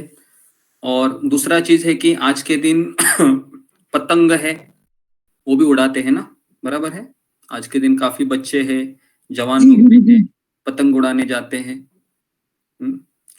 तो मानव जाति के अस्तित्व का प्रतीक है, जिसमें पतंगे मानव जीवन को दर्शाती है। और मांझा, जो मांझा होता है ना, जिसको पतंग है वह कनेक्टेड रहती है, बराबर है। मांझा समझ में आता है ना, जो पतंगों को हम खींचते हैं, धागा धागा बोलते हैं उसको। तो ये जो मांझा है हमारे भगवान और मेरे बीच का संबंध को दर्शाती है, ठीक है। और पतंग है हमारे अस्तित्व का प्रतीक है ना। अगर मांझा टूट गया तो क्या होगा, मांझा टूट गया तो वो पतंग उसका कट जाएगी, चला जाएगा, पता नहीं है ना कैसे वो किधर जाएगा पता नहीं, ठीक है। तो इसलिए हम सभी लोग आकाश में उड़ रहे हैं ना, क्या लगता है, एक तरीके से पतंग के रूप में। लेकिन कब तक उड़ेंगे हम आकाश में, जब तक कि हम मांझे से कनेक्टेड रहेंगे, है ना। जैसे मांझा कट गया, है ना, तो पता है ना कुछ कुछ पतंग है वो काटने की कोशिश करते हैं ना एक दूसरे के पतंग को, देखा है आपने। ऊपर जब पतंग काफी दिखती है तो उसमें कंपटीशन चलता है ना, चलता है कि नहीं, चलता होगा जी गुरुजी, हमारे गुजरात में बहुत होता है गुरुजी। हाँ जी जी। तो उसमें फिर तो मैं उसको इस तरीके से देख रहा हूँ कि माया हमें हमारे जो भगवान के साथ हमारा कनेक्शन है उसको तोड़ने की कोशिश करेगी, बराबर है, मांझे को काटने की कोशिश करेगी। हमें क्या करना है, हमें बहुत ही भगवान की शरणागत के शरण जाकर हमको उसको बनाए रखना है। ओके, वो बेईमान। तीसरा है आज के दिन कि जो युवा लड़की है, खास करके जो गाय के गोबर के जो गोले बनाते हैं ना आज के दिन, पता है आपको, उसको गोपे मालू ऐसा कुछ तो बोलते हैं, ऐसा लिखा गया है इसमें। उपले कहते हैं। हाँ जी जी जी गोसे भी जी, कहते जो भी हैं। है, जिन्हें सिंदूर हल्दी रंगीन फूलों से सजाया जाता है और घरों के सामने के आंगन में चमकीले मग्गस के बीच में रखा जाता है। तो ये लक्ष्मी का स्वागत करने के लिए 9 प्रकार के अनाज से पूजा की जाती है। इस अवसर पर महिलाएं पूजा करते हैं, इन गोपियों के आसपास गाते हैं और नृत्य करते हैं, है ना, अच्छा पति के लिए पूजा करते हैं, ठीक है। तो जो भी है, ओके। तो इस तरीके से ये मकर संक्रांति का दिन है जो 15 जनवरी को आया है, कभी 14 जनवरी को होता है। आज वैष्णव कैलेंडर में 15 जनवरी को दिखाया गया है, ठीक है। तो इसके ऊपर मैंने जितनी मुझे पता था, या ये भी मैंने इसका चौपाटी का एक आर्टिकल है उसमें से मैंने पढ़कर आपको बताया। तो हमारे लिए अभी इस उत्सव का क्या है, क्या लक्षण है, या फिर क्या सिग्निफिकेंस है। तो क्या हो सकता है, पहला है पितामह भीष्म से हम प्रार्थना करेंगे कि जिस तरह से आप कौरवों के पक्ष में रहकर भी भगवान कृष्ण को शरणागत रहे, ठीक उसी प्रकार मैं भी, है ना, माया के चंगुल में रहते हुए भी पितामह भीष्म की तरह भगवान को, गुरु को शरणागत रहूं हमेशा। ये नंबर 1 शिक्षा हम पितामह भीष्म से प्रार्थना करेंगे, क्योंकि वो शुद्ध भक्त है और 14 महाजनों में से एक है ना, बराबर है। पितामह भीष्म ये महाजन भी है कि नहीं, महाजन, पितामह भीष्म महाजन है जी गुरुजी। जी। नंबर 2 है कि गंगा माता से हम प्रार्थना करेंगे कौन सी प्रार्थना आपको याद आ रही है? फिंगर को रेज कीजिए। हमें गंगा माता को क्या प्रार्थना करना चाहिए? जो राधानाथ स्वामी महाराज का फेवरेट श्लोका है जी, कौन बताएगा उसको? जी, कृष्णा तिवारी प्रभु। हरे कृष्णा प्रभु जी दंडवत प्रणाम, सभी भक्तों को दंडवत प्रणाम। प्रभु जी गंगा मैया से प्रार्थना, नमामि गंगे तव पाद पंकज सुरा सुरादि भुक्ति सुविधा गुरु। ये प्रार्थना है, गंगा मैया गंग सकल मुद मंगल मूला, सब सुख करई हरई ससूला। तुलसीदास ने लिखा प्रभु जी, ये गंग सकल मुद मंगल। हरि बोल प्रभु जी। धन्यवाद धन्यवाद। हरि बोल प्रभु जी, हरि बोल। कृष्ण तिवारी प्रभु, आपका उत्साह बहुत ही अच्छा है। आप इतनी बूढ़े उम्र में भी आप इतना अच्छा उत्साह दिखाते हैं, इसके लिए आपका धन्यवाद। प्रभु जी उत्साह नहीं था, जब से आपके संग में आया ना, 1 साल हमको नहीं हुआ आपके संगत के। प्रभु जी आपकी संगत पाके हमको बहुत आनंद आया है। थोड़ा हम परेशान इसलिए हैं कि पिताजी हमारे एकदम बुजुर्ग हो चुके हैं, उनकी सेवा में मैं लगा रहता हूँ, इसलिए मैं आपका सत्संग नहीं कर पाते, यही हमको एक कष्ट बना रहता है। दोनों टाइम, सुबह के सत्संग में भी शाम को भी कोशिश करके डब्बा वाले में प्रभु जी हम आ जाते हैं। पिताजी हमारे पकड़ के जाना पड़ता, टॉयलेट करना पड़ता, शौचाना पड़ता है, हर एक चीज सब व्यवस्था प्रभु जी करनी पड़ती है, इसलिए असमर्थ हूँ। लेकिन आपके संग पाके प्रभु जी हम आज 7-8 महीने हो गया समझो, मैं रामनवमी चैत्र रामनवमी से आपके संग पकड़ा हूँ, तो इतना हमको आनंद, इतना उत्साह आता है कि हम अपने से नहीं वर्णन कर सकते। तो आपसे कह हूँ प्रभु जी ऐसी कृपा बनाए रखना, ये प्रार्थना करता हूँ आपसे बस। और हमारे आप भी प्रार्थना करिए। जी जी जी जी जी जी, धन्यवाद धन्यवाद। कृष्ण हरे कृष्ण। हरि बोल प्रभु जी, बहुत सुंदर। ओके जी, बहुत सुंदर प्रभु जी। प्रीति अग्रवाल माता जी बोलिए। हरे कृष्णा गुरु जी, दंडवत प्रणाम। गुरु जी मुझे जो राधानाथ स्वामी की जो बुक है उस पर फर्स्ट पेज पे लिखा हुआ है कि वो कहते हैं कि जिससे से गंगा माता ये जो है सागर से मिलन है, वो सब ऑब्स्टेकल्स को पार करके निरंतर बहती रहती है। तो इसी तरह से हम भी भगवान की भक्ति में निरंतर लगे रहे और भगवान से मिलन ही हमारा एकमात्र ध्येय हो, ऐसी भगवान हम पे कृपा करें। जी जी जी जी, धन्यवाद। तो ये राधानाथ स्वामी महाराज का जो पहला पेज है, जिसमें वो लिखते हैं कि जिस तरह से गंगा है सागर की ओर हमेशा बहती जाती है और बीच में काफी बड़े बड़े चट्टानें आती है, बराबर है, काफी चट्टानें आती है, काफी मुसीबतें आती हैं, लेकिन गंगा मैया यहाँ से बगल से वहां से यहाँ से वह रास्ता निकालते निकालते निकालते गंगा की तरफ बहती जाती है। अगर आपको ये देखना है तो आप ऋषिकेश या बद्रीनाथ का जो बीच का रास्ता है वहां पर आप चले जाइए, आपको गंगा माता देखो दिखाई देगी किस तरह से वह प्रवेश करती है गंगा सागर की तरफ। तो हमारे भी जीवन में क्या क्या लगता है आपको? बड़ी बड़ी चट्टानें आ रही है, बहुत बड़ी चट्टानें आ रही है। तो क्या करेंगे अभी हम? चट्टानों को डर जाएंगे या चट्टानों से भाग जाएंगे हम, या हम रास्ता बनाएंगे? नहीं, चट्टानों से हम रास्ता निकाल कर चले जाएंगे। ठीक है जी।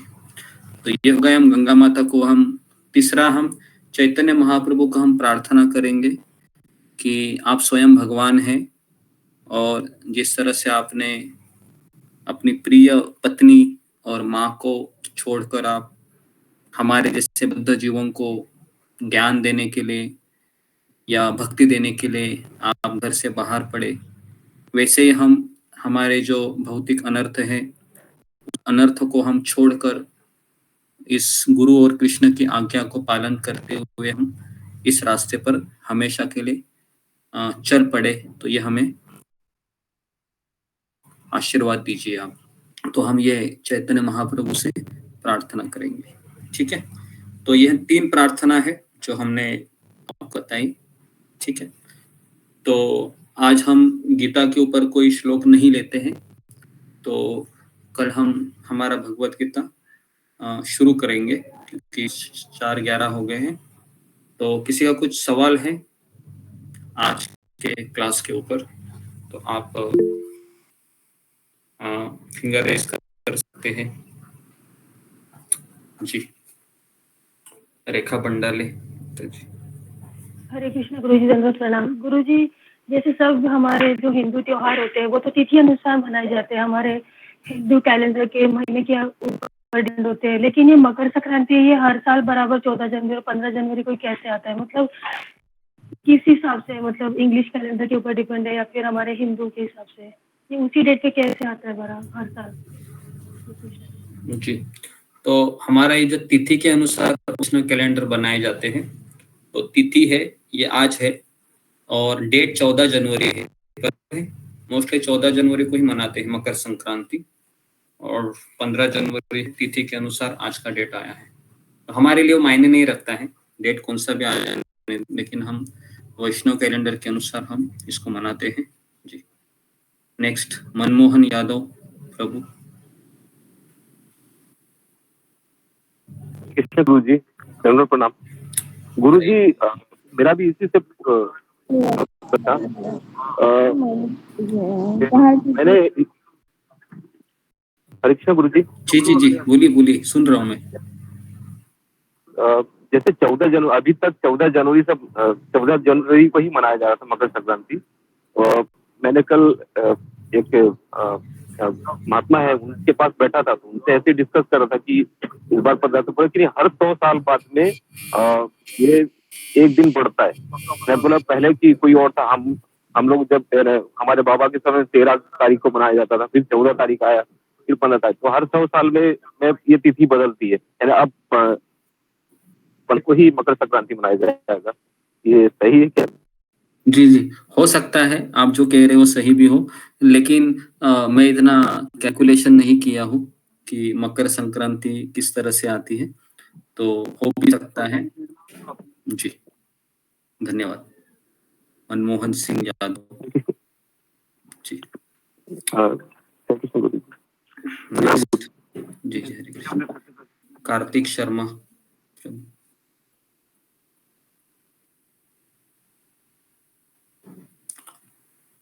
पद्मा पराशर।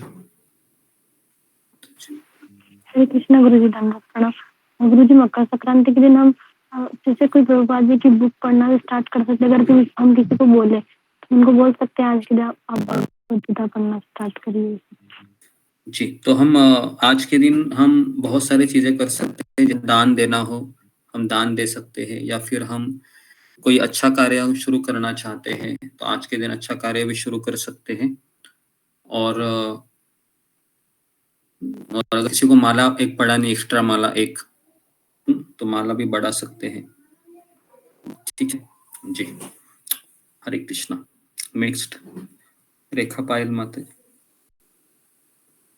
हरे कृष्णा गुरुजी, दंडवत प्रणाम। सभी भक्तों को दंडवत प्रणाम। गुरुजी, मेरा प्रश्न है कि मतलब थोड़ा सा आपको लगे कि ये नासमझी वाला प्रश्न है, क्योंकि गुरुजी मेरे मन में प्रश्न कई बार आता है कि जैसे चैतन्य महाप्रभु जी थे, उन्होंने शादी की और मतलब अपनी पत्नी को छोड़कर चले गए। ऐसे ही गौतम बुद्ध है, उन्होंने भी शादी करके पत्नी को छोड़ के चले गए। तो मतलब ये तो शुद्ध भक्त है और फिर भी अपनी पत्नियों को छोड़ के चले गए। मतलब ये अपने कर्तव्य से उन्होंने पूरा तो किया नहीं, क्योंकि या तो फिर वो शादी नहीं करते, वैराग्य जीवन बिताते। तो मुझे कई बार एक प्रश्न मेरे माइंड में आता है गुरुजी।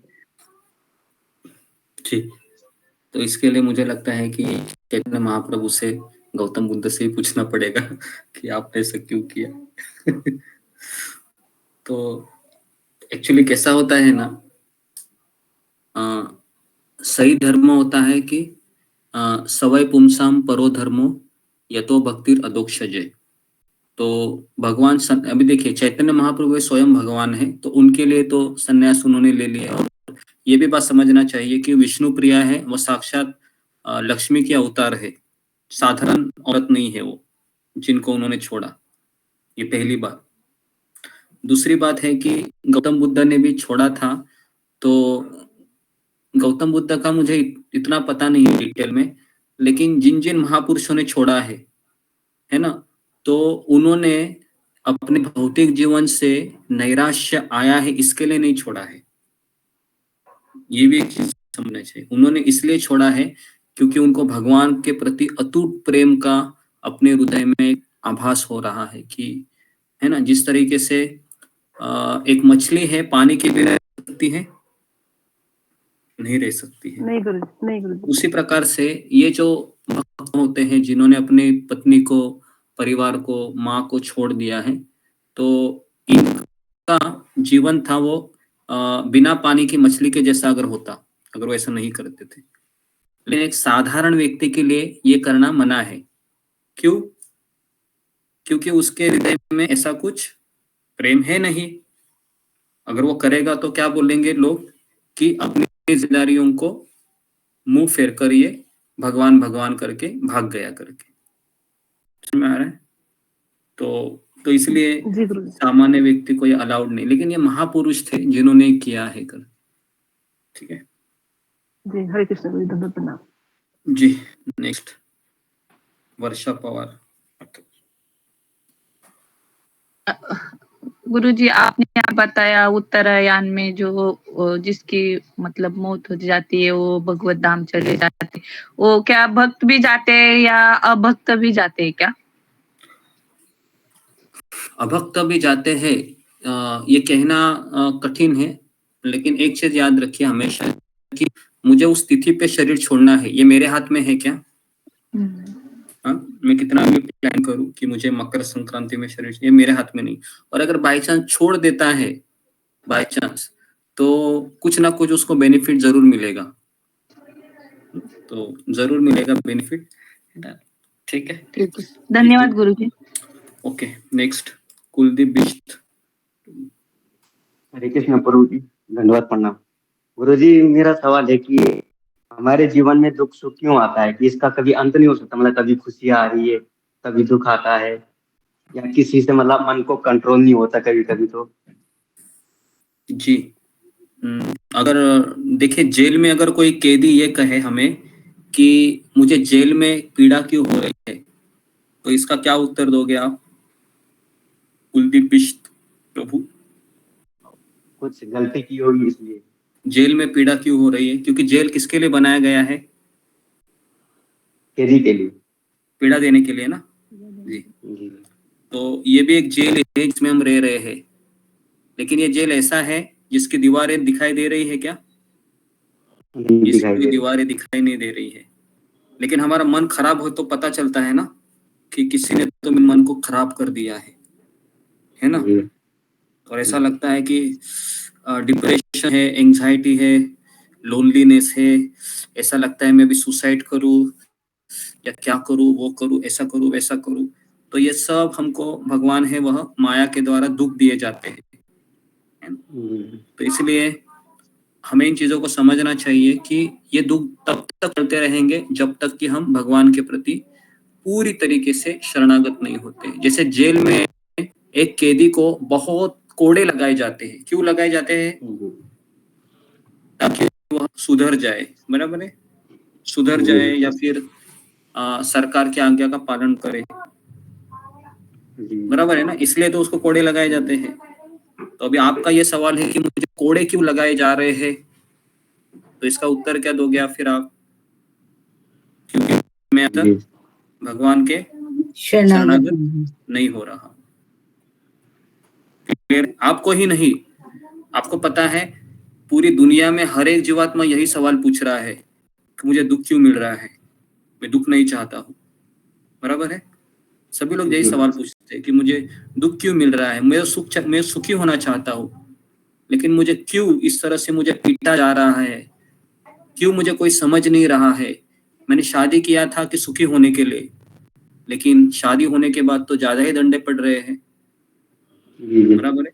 मैंने बच्चे निकाले थे ताकि मैं है ना, मेरा अपना कोई विस्तार हो या मुझे आनंद दे, लेकिन बच्चा तो मेरे सर के ऊपर बैठ रहा है और दुख मिल रहा है ना। तो भगवान ने संसार बनाया ही ऐसे है कि जितनी मात्रा में हम सुखों को चाहेंगे उतनी मात्रा में हमें दंड मिलेंगे। तो क्या करना है अभी हमें, क्या करना है हमें? तो हमें भगवान के नाम का जप करना है, धीरे धीरे धीरे धीरे ये दुख कम हो जाएंगे। ठीक है, हरे कृष्ण। अशोक चावला प्रभु। जी गुरुदेव, गंगा माता जी ये धरती पे अवतीर्ण हुई थी या पाताल लोक में अवतीर्ण हुई थी?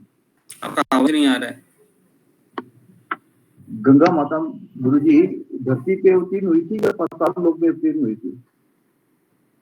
आपका आवाज नहीं आ रहा है मुझे। अरे गुरुजी आ रहा है गुरुजी अब? हाँ, कुछ कान में लगाया होगा सिस्टम पे तो उसको हटा। कुछ नहीं लगाया गुरुजी। हाँ बोलिए। गुरुजी गंगा मैया धरती पे अवतीर्ण हुई थी या पाताल में अवतीर्ण हुई थी? धरती पर से पाताल लेके गए थे ना, ये क्या उनका नाम था, भगीरथ जी, बराबर है ना? तो जहां पर वो अस्थियां थी ना उनके पूर्वजों की, क्योंकि पाताल लोक में रह रहे थे ना ये कपिल मुनि। जी जी। तो वो गंगा को कैसे लेके गए वो मुझे याद नहीं आ रहा है कि भूलोक से कैसे लेके गए, तो जैसे भी लेके गए होंगे, लेकिन लेके गए वो। जी जी गुरुजी जी धन्यवाद गुरुजी। आजल शर्मा। जो कमंडा में गए थे, जी हाथ में जो होता है हैंडल वाला जो लोटा होता है उसमें डाल के। जी मंजू सिंह। हरे कृष्णा गुरुजी, दंडवत प्रणाम। गुरुजी मुझे ये पूछना था कि जैसे हमें कष्ट होते हैं तो हम जो है जैसे किसी भी व्यक्ति की वजह से रिश्तों में हमें कष्ट मिलते हैं तो हम उस चीज को जो है भूल नहीं पाते, हमारे दिमाग में वो चीजें बहुत लंबे समय तक रहती हैं।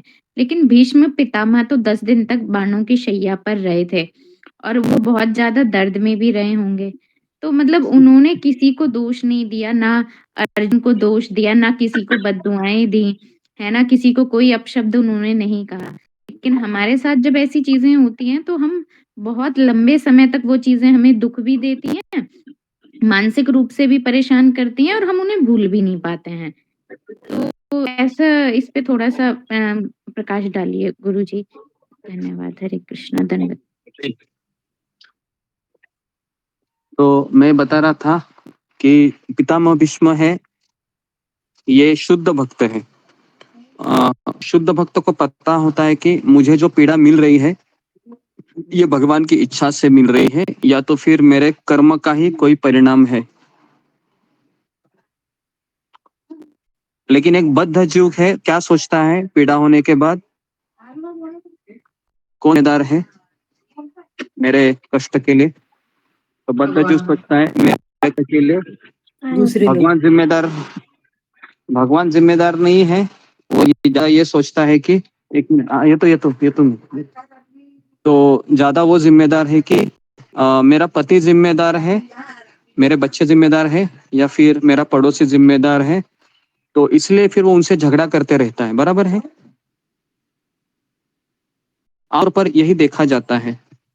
लेकिन एक भक्त ने तो एटलीस्ट ये नहीं करना चाहिए कि अगर उसको पीड़ा मिल रही है या जानबूझकर हो या अनजाने में हो, तो जितना हो सके उतना हमें उसको रिटेलिएट करना चाहिए, मतलब विरोध। जैसा कि मान लो अगर कोई हमारे ऊपर हावी हो जाता है मारने के लिए, तो मैं ऐसे नहीं कहूंगा कि आप उनको अपना ऐसा मुंह दे दो और कहो मारो मारो करके, हैं तुम मुझे अपने कर्म लौटा रहे हो। ऐसा भी नहीं बोलना है। कहने का तात्पर्य ये है कि अगर हमको किसी के मुंह के द्वारा कुछ अनाप शनाप शब्दों को सुनना पड़ रहा है तो फिर हमें समझने का कि शायद ये मेरे कर्म है या फिर भगवान की इच्छा है कि मैं और सहनशील बनूं। मैं आपको जरूर दावे के साथ कह सकता हूँ कि भक्त के जीवन में उसको गालियां अभक्त से भी ज्यादा ही पड़ती है। ये मेरा अपना अनुभव मैं बता रहा हूँ। अब वो क्यों पड़ रही है? ताकि हम जल्दी से जल्दी सुधर जाके भगवान के सेवा में चले जाए, है ना? बराबर है। तो ये भगवान की कृपा है, तो इसको समझना ही बहुत कठिन है। लेकिन जिसने समझ लिया उसने अपना जीवन को सफल बनाया, और जिसने नहीं समझ लिया फिर वो जिंदगी भर भक्तों को भी दोष देता है। फिर इस भक्त के कारण मेरी सेवा चली गई, ये भक्त के कारण मेरा ये हाल हो गया, ये भक्त मेरे हमेशा बीच में आता है। फिर इस तरह से वह भक्तों को भी दोष देते घूमते। तो इसलिए राधानाथ स्वामी महाराज का एक स्टेटमेंट मुझे बहुत अच्छा लगता है। वो कहते हैं कि कृष्ण भावना को हमेशा सही और गलत के ऊपर देखा करो। मेरे साथ गलत हो रहा है या मेरे साथ सही हो रहा है, ये सोचने से भी ज्यादा ये समझो कि कृष्ण की इच्छा है कि तुम्हारे साथ गलत हुआ है तो भी तुमको ये समझना चाहिए कि कृष्ण का मेरे बारे में भविष्य में बहुत ही खूबसूरत योजना है, ऐसा महाराज जी कहते हैं। और महाराज ये भी कहते हैं कि अगर आपके साथ अच्छा हुआ है तो भगवान ये भी चाहते हैं कि भविष्य में आपके लिए इसके लिए सुंदर योजनाएं हैं। ठीक है, अभी कैसे लेना है ये हमारे ऊपर है। ठीक है जी गुरुजी, धन्यवाद, बहुत बहुत धन्यवाद। आपके चरणों में कोटि-कोटि प्रणाम।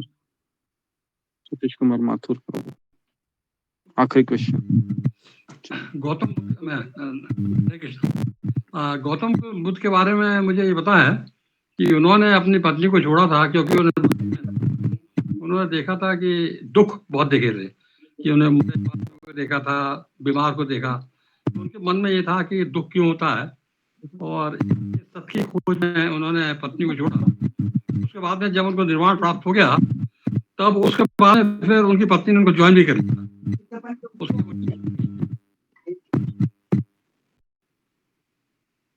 तो जी मतलब जी कारण बता रहा था, पत्नी को छोड़ा सत्य की खोज के लिए, लेकिन बाद में फिर ज्वाइन कर लिया। जी ओके, धन्यवाद। तो यहाँ पर मैं रुकता हूँ। तो आप सबका बहुत बहुत धन्यवाद। श्रील प्रभुपाद की जय, गुरुदेव की जय, अनंत वैष्णव की जय।